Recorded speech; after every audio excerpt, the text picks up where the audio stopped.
philosophy means to ponder the meaning of one's existence and to try to find out, why do I exist?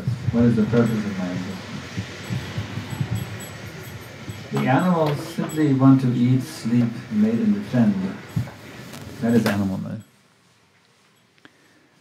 But to rise beyond animal life and to understand the purpose of one's existence, that is philosophy.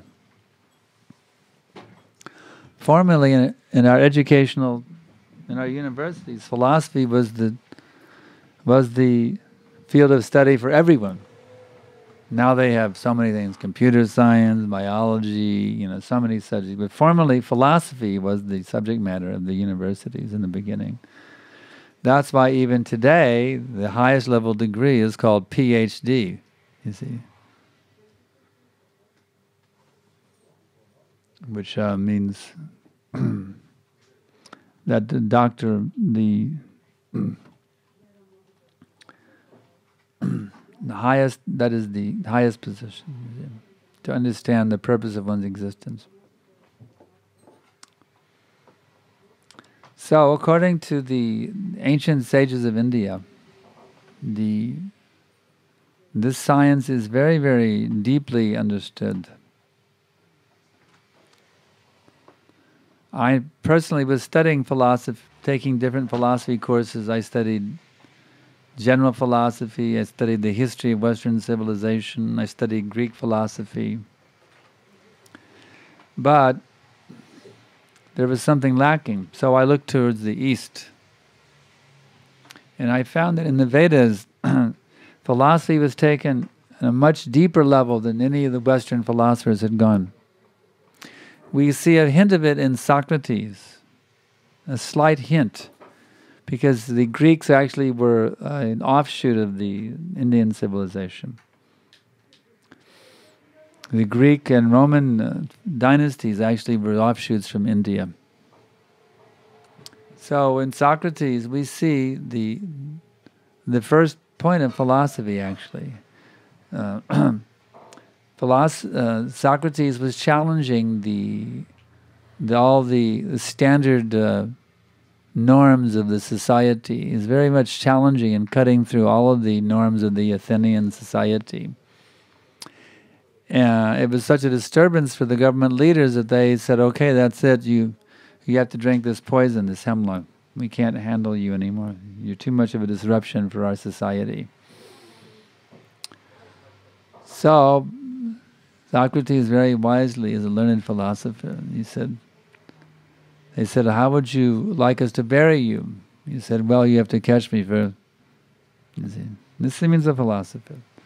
He understood he wasn't his body. That is a true philosopher. One who realizes I'm not this body, they are a philosopher. So,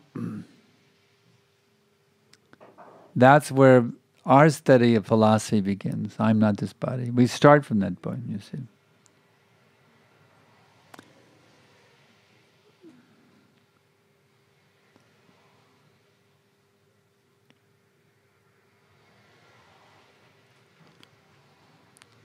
Some philosophers say there is no God.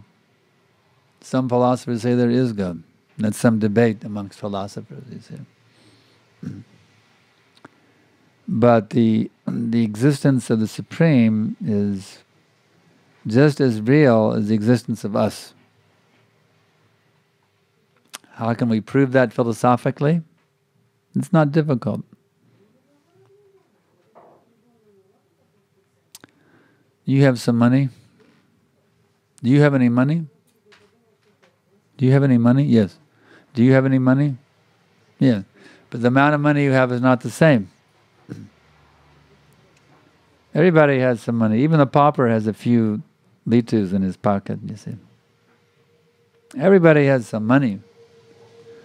But somewhere there's somebody who has more money than anybody else. Somewhere, and within all existence, there's somebody who has the most money, isn't it? There's got to be somebody with the most money. Because we all have different varieties of wealth. Somewhere there's somebody who has the most amount of money. You see.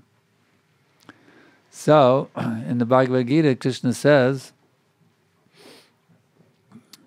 Sarvaloka Maheshwaram. I'm the wealthiest of all. I am the wealthiest of all. So somewhere there's somebody who's the wealthiest of everyone. And that is God, you see. Atheistic philosophy says, oh, there's no supreme. That means we all have the same amount of money, you see. So this atheistic philosophy is not very intelligent. It's not, this atheistic philosophy is fool's philosophy. Because if we all have different amounts of money, then somebody has the most money. He's the supreme wealthy person. And Krishna says, I am that supreme wealthy person. I own everything, you see.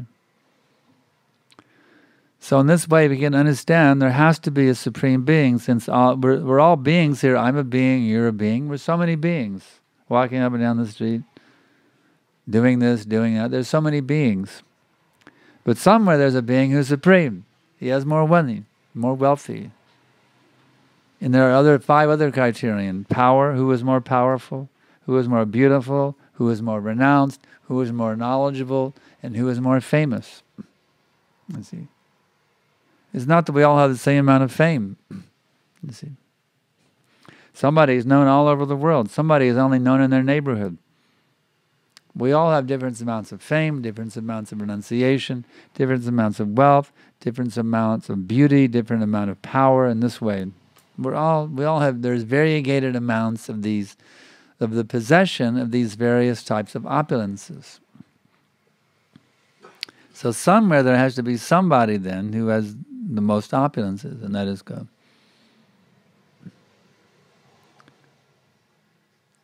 So through philosophy, if you properly utilize philosophy, you can understand everything properly about reality. Everything properly. You can understand that there is a supreme being. The first thing you can understand through philosophy. Another way of looking at it is this. There's one famous philosopher now, atheistic philosopher, Dr. Stephen Hawking. Maybe you've studied him in your classes a little bit. Dr. Hawking, he says that everything comes out of nothing. He's made that analysis of, philosophical analysis of reality, that everything comes out of absolutely nothing. Well, in science, aren't you supposed to have experiments to back up your theories? Isn't that in science what you do? You make your theory based on experiments, isn't it? Do they go to the laboratory, or they do the experiments? They get the data, and from that data, then they can deduce one theory. Isn't that how it's done? The scientific method, observation, and experiment, isn't it? That's science. So, without any scientific evidence or logical evidence, he simply declares that this universe came out of absolutely nothing. So from this we can understand that actually science and philosophy are the same thing. And even religion is the same thing. That may be shocking to you, but actually science, religion, and philosophy, if you really get to their core essence, they're the same thing. To know things as they are. To be connected with things as they are. Science, religion, and philosophy are actually the same thing. If you get to the pure essence of science, the pure essence of philosophy, it's the same thing. And religion, in its pure essence, is the practical application of science and philosophy. That's actual religion. So these things are not properly understood in the modern day society. We have a society which is in the darkness of ignorance. We have a society in which people consider themselves to be a bag of material elements. You see, that I'm a male, I'm a female, I'm this conglomeration of, cells, and this stool, urine, mucus, bile, and vomit. That's me. Happy birthday.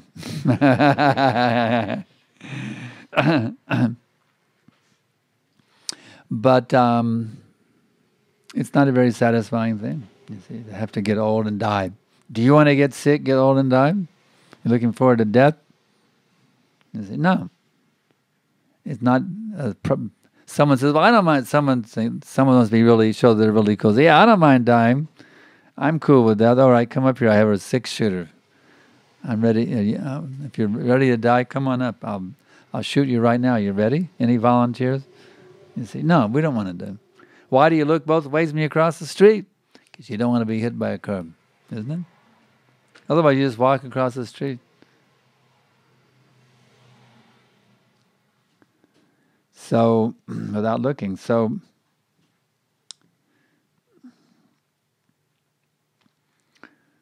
here in the Krishna Consciousness movement, this is our teacher, His Divine Grace A.C. Bhaktivedanta Swami Prabhupada. He is the founder of the Hare Krishna movement. He came from India in 1965 on the order of his spiritual master to spread this knowledge to the English-speaking world, which was later expanded to the whole world, including Lithuania. So this knowledge of Krishna consciousness is a scientific understanding of the self and the Supreme Self, the source of all existence. When you put this into practical application, then you experience a higher level of consciousness. You have something you want to tell us? Okay, all right. So you experience a higher level of consciousness.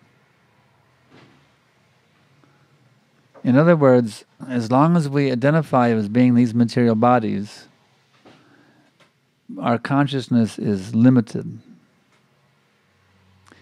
But when you identify with the transcendent self, which you actually are, that goes beyond this temporary body, then your consciousness expands. So in other words, if you're actually on the true path of philosophical discovery, your consciousness will be expanding. It's not just a matter of learning some facts, and passing the exam and getting a little thing on your academic record. That's not how you become a philosopher.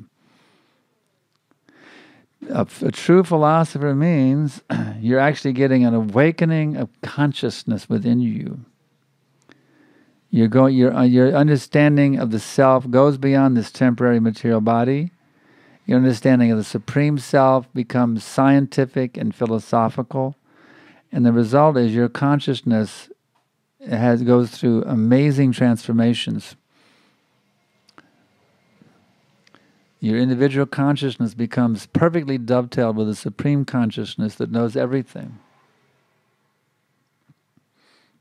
You see, I have my individual consciousness. I'm aware of the pains and pleasures of this body. But that there's a Supreme Consciousness that's conscious of everything, the pains and pleasures of everyone's bodies. That's Supreme Consciousness. So an actual philosopher, one who's actually probably situated in philosophy, in science, and religion, that person is dovetailing or fully connecting. This is called dovetailing in carpentry. It's a dovetail. We have any carpenters here? It's a dovetail joint, you see. You join two pieces of wood like this, it's very, very solid. It's called a dovetail joint. So you can dovetail joint your consciousness with the Supreme Consciousness. And that is done through meditation. There's two ways that meditation can be done. One is you do it silently or softly to yourself. And the other way is you do it in a group by singing. These are two types of meditation. And either one will take you to a higher level of consciousness. You have deep philosophical realizations of how you're actually not your body. You can actually experience you can personally, directly experience your identity beyond your material body through this process of mantra meditation. Now you can see here, written on the wall over here, I don't know if you can read it, some of you can't, it's a difficult angle, but this mantra is an ancient mantra coming from the great sages of India. Hare Krishna, Krishna Krishna, Hare Hare. Hare Rama, Rama Rama, Hare Hare. This mantra is very, very powerful. This mantra actually is a manifestation of the Supreme Consciousness, to where you can directly come in contact with the Supreme Consciousness through sound vibration. So if you will take your individual consciousness and you absorb it in the Supreme Consciousness, which is fully present in this mantra, what happens is something like taking off on an airplane. You've all flown in airplanes, right? Everyone's flown in an airplane. Air Baltic or whatever, you know. So what happens when you're on the airplane? Just like it's a gray, nasty day today, right? You get on the airplane, you take off, and boom, you go through the clouds. Oh, it's a beautiful sunny day up there. You go, wow, it was so gray and nasty down there in Kaunas, but now it's so beautiful sunlight up here. It's just a beautiful, brilliant sunlight up here. It's amazing. So the mantra is just like an airplane. Because actually, it's always a gray, nasty day when you identify with your material body. Even if it's a beautiful sunny day externally, but it's a gray, to identify with a rotting corpse is a gray, nasty state of consciousness. Identify with a rotting corpse. But by chanting this mantra, or any bona fide mantra, any bona fide name for God, it could be Allah, Jehovah, Christ, Buddha. You see, this is a non-sectarian process. It's a scientific system of elevating the consciousness. So you can chant any mantra with faith in the power of the mantra. You have to have that faith. That's an important thing. And that mantra then will actually carry you through there's 3 layers of clouds. It's called the mode of ignorance, the mode of passion, and the mode of goodness. These are 3 clouds that are covering us right now. You'll actually penetrate through all these clouds, and you'll actually attain a state of consciousness which is called transcendental consciousness or universal consciousness. It's also known as Krishna consciousness, or you can call it Christ consciousness or Buddha consciousness. Through the power of the mantra, you actually experience it. It's not like something, dry in a textbook, but you actually taste it. You go, wow, this is better than sex. I mean, this is incredible, You actually experience something transcendental and sublime, better than anything you've ever experienced in your whole life, you see. So that's what we do here. We chant this mantra, and we experience this incredible surcharge of spiritual energy that takes us beyond all the miseries of birth, death, old age, and disease. Miseries is the mind and the body. Miseries caused by other living beings. Miseries caused by the tax department or whatever it may be. You see. Miseries caused by hellish winter or whatever it may be. You see, this mantra actually takes you. So we're going to give a little sample, a taste. And if you want to sing along with us, you can. We're going to give you a little taste of this mantra. And then we'll have some questions. So if you have any questions in your mind, just hold them in your mind, because in a few minutes, we're going to open it up and answer all your questions. So we'll just do a little sample here. The way it's done in the group chanting form is one person leads it and everybody comes in as a chorus and they alternate back and forth. So we're going to do that. And feel free to join. If you want to clap along, get into it, do it.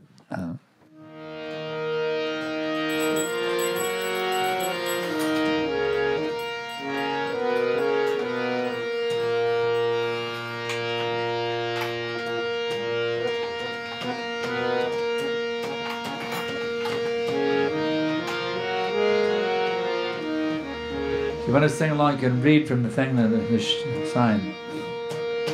Hare Krishna,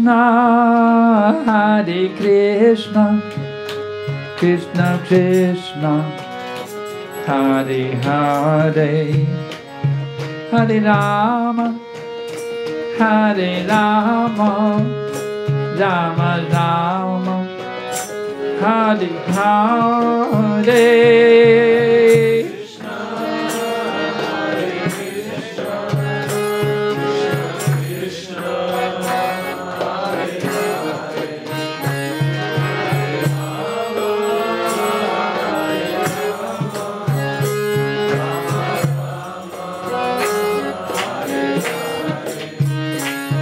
Hare Krishna, Hare Krishna,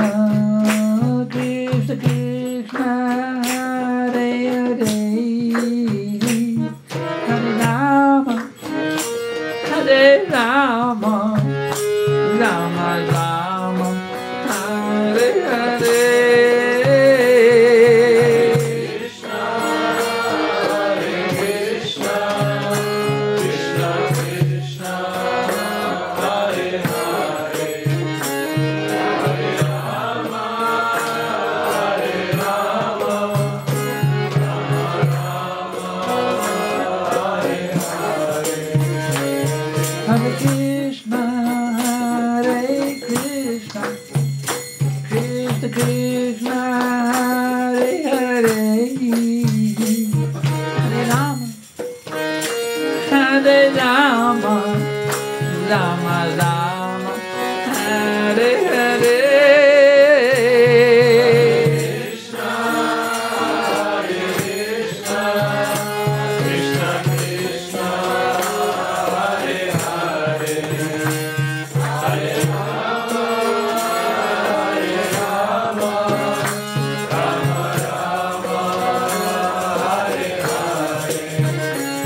Hare Krishna, Hare Krishna, Krishna Krishna, Hare Hare, Hare Rama, Hare Rama, Rama Rama, Hare Hare.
So I can ask now if there's any questions.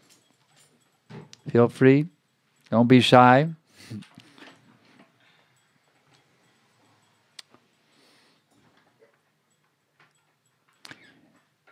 Any doubts? No, from the guests. You have, they have, this is their time. Anybody have any questions? Yes. I would like to ask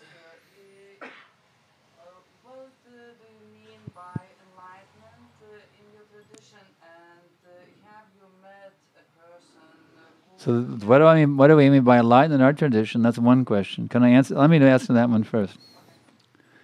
Enlightenment is beyond any tradition. It's not that there's a Christian enlightenment or a Hindu enlightenment, because enlightenment goes beyond all traditions.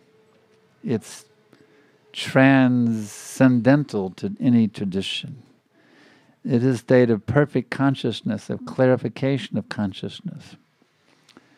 So there's no such thing as, this type of enlightenment or that. Enlightenment is enlightenment, if it's true enlightenment. You see. To become enlightened in Krishna consciousness means to first of all understand that you're not the body. The first thing. I'm not this material body. The second thing is to understand that I'm the eternal servant of Krishna. That's the second thing. Krishna means the Supreme Person, or God. So Krishna conscious person, he understands I'm not this material body, and I'm the eternal servant of God. Simple thing. He fully absorbs himself in service to the Supreme Person. That Supreme Person has unlimited names.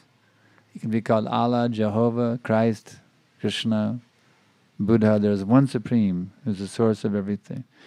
to become a servant, completely dedicated servant in all your thoughts, words, and deeds, in all times, places, and circumstances. That is enlightenment for anyone, a Christian, a Buddhist, a Hindu, a Jew, whoever they may be.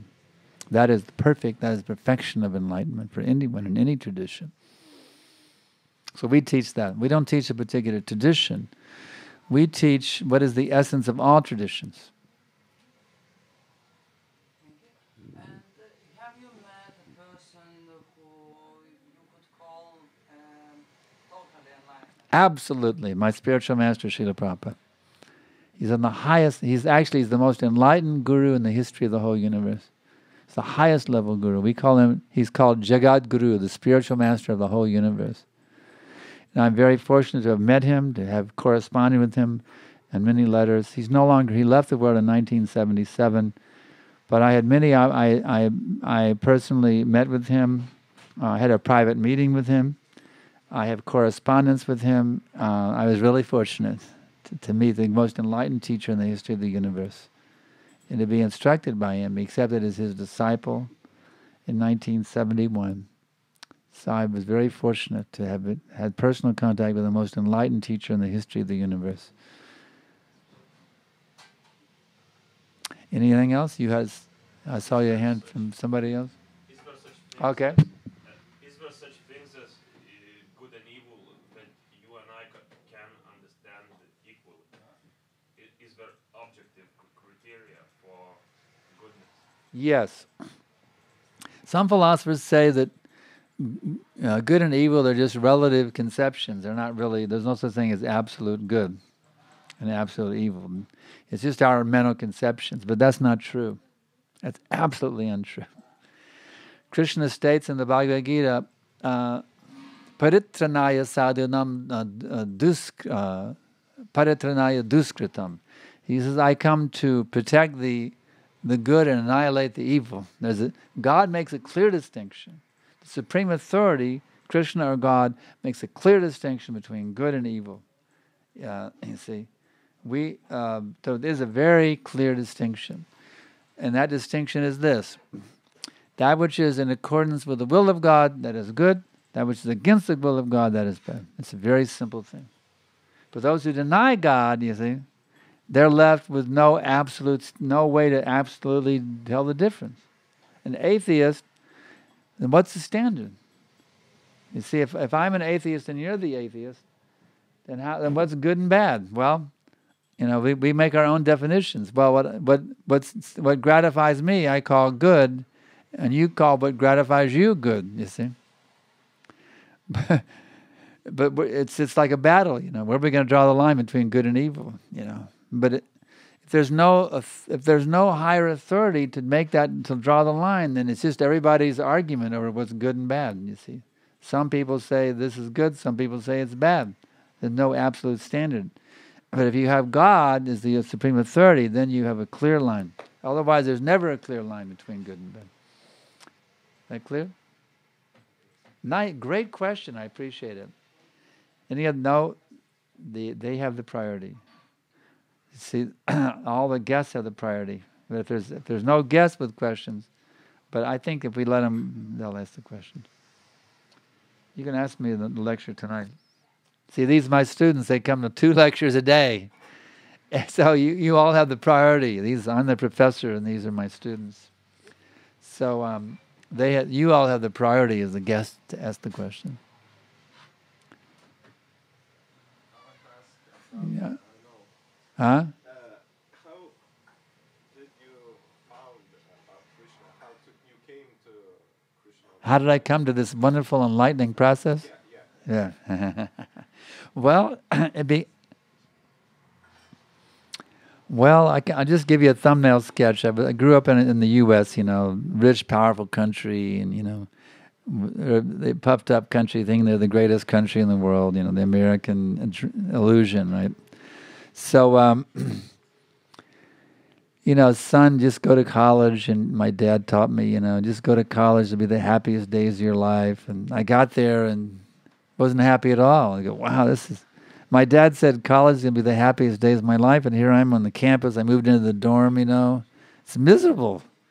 And this is the happiest days of my life. My God, what's the rest of my life going to be, you know? So, but you know, we were studying philosophy, and actually, in my dorm, there's a lot of guys into philosophy. You know, they would sit around the dorm. It was kind of cool. They would talk about philosophy in the dormitory. A lot of guys are talking philosophy. So, you know, I became philosophical. What is the why am I here? What is the purpose of my existence? But I couldn't get any answers. We studied all the Western philosophers. We studied all the way, you know. We taught that the civilization begins in Baghdad. That's what we were taught. That's the foundation of our civilization. Iraq, the Tigris and the Euphrates. That's the foundation of our whole culture. The Tigris and the Euphrates. You know, we're all coming from Baghdad. Iraq, you know, is the foundation of our whole culture. So, and all these different philosophies came out. We studied the Greeks, we studied the Romans, we studied the existentialists, we studied the Renaissance philosophers, we studied Marcus Aurelius, you know, we studied Heidegger, we studied, what's his name? Forget his name. So we studied all these philosophers, and nothing answered my questions, how to actually become happy. They said, son, you know, work hard, make good grades, you know, get a good job, get a good wife, get a good car, get a good house, get some good kids, and get a good grave 6 feet under. And get good flowers on your grave once a year until they forget about you. Hey, that's not good enough for me. To work hard to get a good grave? Come on. A nice coffin with some nice velvet cushioning on the inside? Hey, I'm working hard for that? That's the result of working hard to make... I was an honor student, you know, making good grades. What's the purpose of working hard to get good grades, to get a good job, and all this stuff? I'm just going to get some nice velvet coffin, you know. It just doesn't make sense. Sorry, I don't buy it. You know, I don't buy this. What you're feeding me, parents and teachers and leaders, I don't buy it. I don't buy it. I'm sorry, I don't buy it. I need something better than this, you know. So I was looking, what is that better thing? I had this faith that somehow God couldn't be that cruel, you know. It has to be something better than this. So I was searching. All the Western... I used to wander the aisles of the campus bookstore looking at the titles, you know, trying to find some book that would tell me. There was one book, it was actually Kierkegaard. He has 2 essays. One is called Fear and... Maybe you studied these. Fear and Trembling was one. You studied that? And the other one, The Sickness Unto Death. You studied those? Yes. So there was one book that had those 2 essays in the book. And so I just looked at the title, and I took it as one title, you see. And I'm thinking, this is what they're saying now. This is life, you see. Life is this experience of fear and trembling, and a sickness of fear and trembling until you die. That's life. And I'm just going, there's got to be something better than this, you know. So I transferred out of that school. I went to an artist school. And there was all these people called hippies. They were reading books on Eastern philosophy. And, you know, some of them were my classmates, you know, in the drama school where I was going. And they told me there's something called self-realization and yogis and, you know, all this stuff. They told me about one book. So I got into reading all this stuff, the Eastern philosophy stuff. And I go, this is pretty cool, you know. You can attain a higher consciousness. You can meditate and attain a high state of consciousness, an enlightened state of consciousness. The Western philosophers didn't even talk about this stuff. They didn't give you any hint of how you could achieve some enlightened state. But these books were talking about it. So, okay, I got to find out how to do it. I want to become enlightened. So I went to different gurus would come to town, and different swamis and yogis.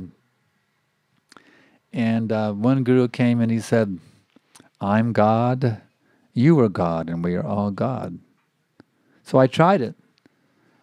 And for a few days it felt pretty good. Wow, I'm God. It's pretty cool. But it didn't work. I mean, it didn't work. You know, if you're God, then everything's under your control, right? That didn't work. I could see it wasn't practical. And then I went to, so there's one guru, he was called the Maharishi.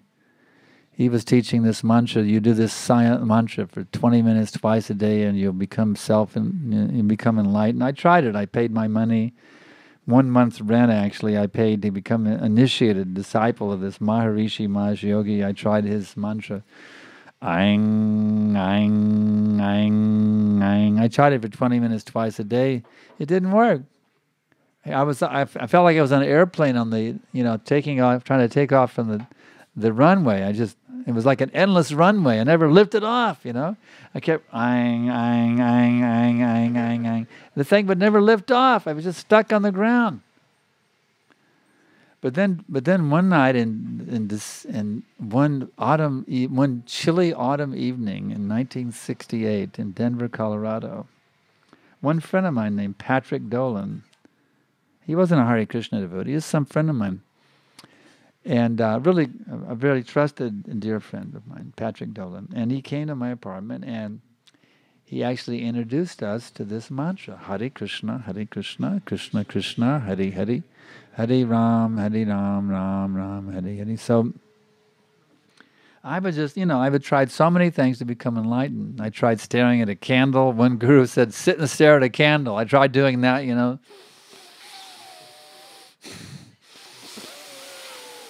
Looking at the candle, that didn't work. I didn't get off on that one. I tried eyeing.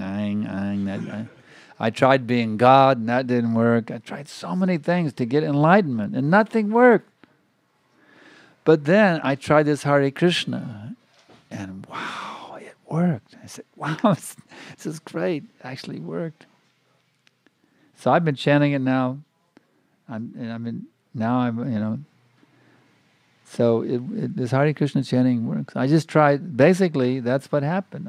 I was suffering without any tools for enlightenment. I heard about enlightenment, and I tried to find a teacher who could teach me. I tried so many things, and nothing worked until I found this Hare Krishna mantra. And it works. My God, it really works. It really does. If you put your faith in this mantra, you can sit and just chant it softly in your room, and you get up in the morning, you just go, Hare Krishna, Krishna Krishna, Hare Hare, Hare Ram. Just try it for 20 minutes in the morning. Get up, take a bath. Before sunrise, it's really powerful. Try getting up before sunrise and just chanting for a few minutes. Just to have your own, try a meditation every morning, in this Hare Krishna mantra for about 15 or 20 minutes, and you'll go, wow, this is amazing. This is better than anything I've ever experienced my whole life. This is absolutely phenomenal. So that's what happened. And of course, there's a whole other story how I finally found my teacher. That's a whole other long story. I don't think we have time for it. We only got 8 minutes. I mean, if we had 80 minutes, maybe I could tell you the rest of the story. But that gives you a thumbnail of the story of how I came to this mantra in this process. And so I urge you all to give it a try. I mean, you all tried so many ways to be happy. I'm sure we all do. Try this one. You've checked out everything else. Now try this one. See how it works for you. I think you'll be amazingly gratified and satisfied if you try chanting. Just try it out. Check it out. Okay, any other questions? About your childhood, you had some touch to religion, like your family was religious or something, or your family was just ordinary? He's asking, in your childhood, were you in touch with some kind of religion or family? In touch with my family? No, religion. Oh yes, I was raised as a Christian. Yeah. I was a Christian kid. Yeah, went to some church camp every summer. I was a loyal Christian boy as a growing up. And actually, at the very end, it's Jesus who helped me to finally make the final step. To be honest, that's another story. But I tried the chanting, but I wasn't fully committed to any process yet. I knew the chanting was good, but I hadn't fully committed myself to the process yet. I got to a point where I really was serious about spiritual enlightenment, and I knew that Jesus was an enlightened teacher, and he absolutely knew he was a pure, perfect spiritual master. So I was thinking, what made Jesus that perfect, enlightened sage that he was, you see? What made him spiritually perfect? And I was trying to find out, I was studying the Bible to see what made him a perfectly enlightened being so I can do it too, right? So I was studying the New Testament. Every morning I'd get up early, I'd read the Bible, trying to figure out what made Christ an enlightened soul, what made him an enlightened spiritual being. And one day I found it. I said, that's it. Christ says, Father, not my will, but thy will be done. I said, that is it. You just got to do what God wants. To heck with what you want. You've been serving what you want, and you made you miserable. Now you do what God wants, and that will make you enlightened. But I had one problem. You know what it was? I didn't know what God wanted me to do. I didn't know. But I figured out, well, you can't hear him telling you what he wants you to do, but he can hear you. If you keep asking him, you keep bugging him, long enough, petitioning him enough, the answer will come through eventually. So I just started praying every morning, Dear God, please guide me how I can be your perfect servant. That became my mantra. Dear God, please guide me how I can become your perfect servant. Every morning I would get up and I would pray that way, you see, very sincerely. And one of Prabhupada's followers came to my town and he gave me the answer. That God is actually revealed in the Bhagavad Gita as Krishna, the Supreme Personality of Godhead. And you have to surrender to him. So I did that. The Bible talks about God as Jesus talks about his Father, our Father who art in heaven. In the Bhagavad Gita, Krishna says, I am that Father. So the Bible and the Bhagavad Gita are in perfect harmony with each other. The teachings of the Father and the teachings of the Son, they're teaching the same thing from two different perspectives. So in that way, my Christianity became perfect. I didn't reject Christ. Christ helped me to come to Krishna. Christ and Krishna are in perfect harmony with each other, the Father and the Son. Even according to the Bible, the Holy Trinity concept, you see. The Holy Trinity is Krishna, Jesus, and the Holy Ghost. That's the Trinity. Krishna, Christ, and the Holy Ghost is the Holy Trinity. Although Christians don't know that, you see. In the Bible, Christ says, I have more to tell you, but you're not ready to hear it yet. He could have told people that God is Krishna. His name is Krishna, but they weren't ready. Even whatever they told him, they nailed him to a cross. It was pretty intense for him. So he just gave them some basic ABCs. He didn't tell them that God's name was Krishna, because that would have been even heavier. He just told them the basic ABCs of spirituality. He didn't go beyond the basics. But Christ said, I have more to tell you now beyond these basics. You're just not ready for it yet. That more was already revealed in India in the Bhagavad Gita. So does that answer your question a little bit? Okay, good. Any other questions? We got about 2 minutes left. Why does a loving God allow the suffering? Why does loving God allow suffering? Actually, love of God means no suffering. We are suffering because it's our fault that we're suffering because we don't love God. Just like, as for an example, if you have a very dear friend who's always kind to you, but something happens to you, you get angry, you treat him in a very cruel way, don't you feel miserable? Don't you feel guilty? This person has been so kind, but I just lost my temper and I hit him, or I was very cruel to them. You feel really bad, So actually suffering, when we stop loving God, that's when we suffer. But as soon as you love God again, then the suffering is gone. That's a fact. All of our suffering that we're going, God is not inflicting suffering on us. God would never do that. We are self-inflicting our suffering upon ourselves because we're not loving, reciprocating with the wonderful loving kindness that God is showering on us at every moment. You understand? Yeah. Good. Okay, one more quick question. Are all you students satisfied with the presentation today? Are you happy with my presentation? Is the teacher satisfied?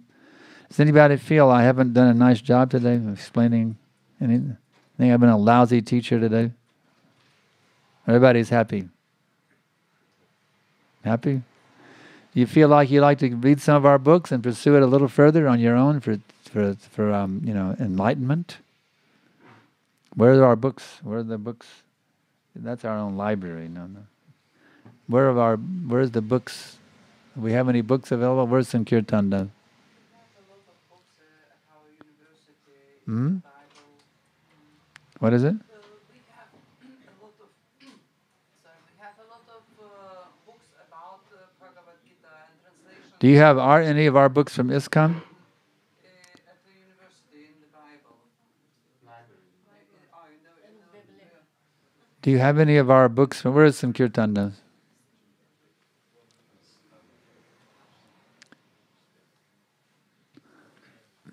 Whatever I've told you here, if you have any of our books, it will reinforce what I've told you. That's why where is Sankirtan? Do we have any of our books available for them? Okay, where are the books? They're in the hallway out here, or where are they? I encourage you all, if you have the books out there available now, a table set up in the hall.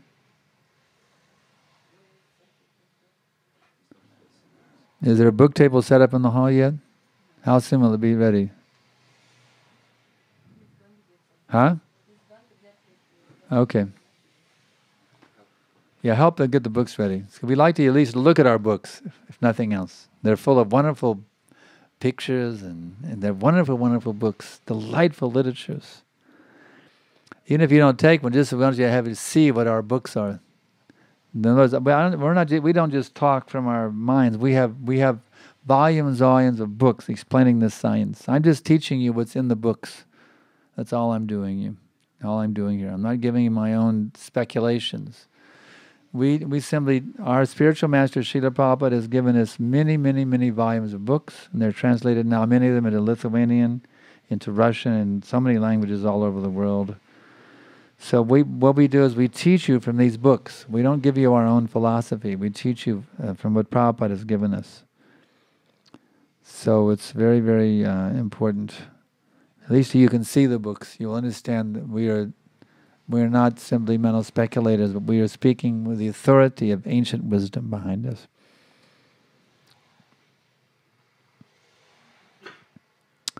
So, question? But let's see if anyone else has a question. All the books are getting ready. You all supposed to leave at 1 o'clock? Is that the... All right, so we're trying to wrap it up real quick. Does anyone have any last question? Well, the books, we're getting the book table so you can see the books on the way out. The books are available now? Okay. All right, we thank you all so much for coming, and please just, on your way out, stop and look at the books. If any of you want to take a book home with you, you can give some donation. We're not really selling books, but you can give some donation to help us cover the printing cost. But you at least stop and look at the books and see how beautiful they are. There's beautiful paintings and really amazing books. So on your way out, please have a look at some of the books. And if you have any more questions, jot down my email address. Feel free to write me at sda@backtohome.com. And I actually have a card here to make it easy if you didn't bring a pen and paper. Anybody who'd like to, you can come up right here and get my card. If anybody wants to be in touch with me or get on my website and see what I've got on the internet, come up and check out my card here. Take your card and write down. You can put it down for the students. Also, they can come. Anybody wants a card, you're welcome. I think I have enough to go around here. First come, first serve. Okay, well, thank you very much.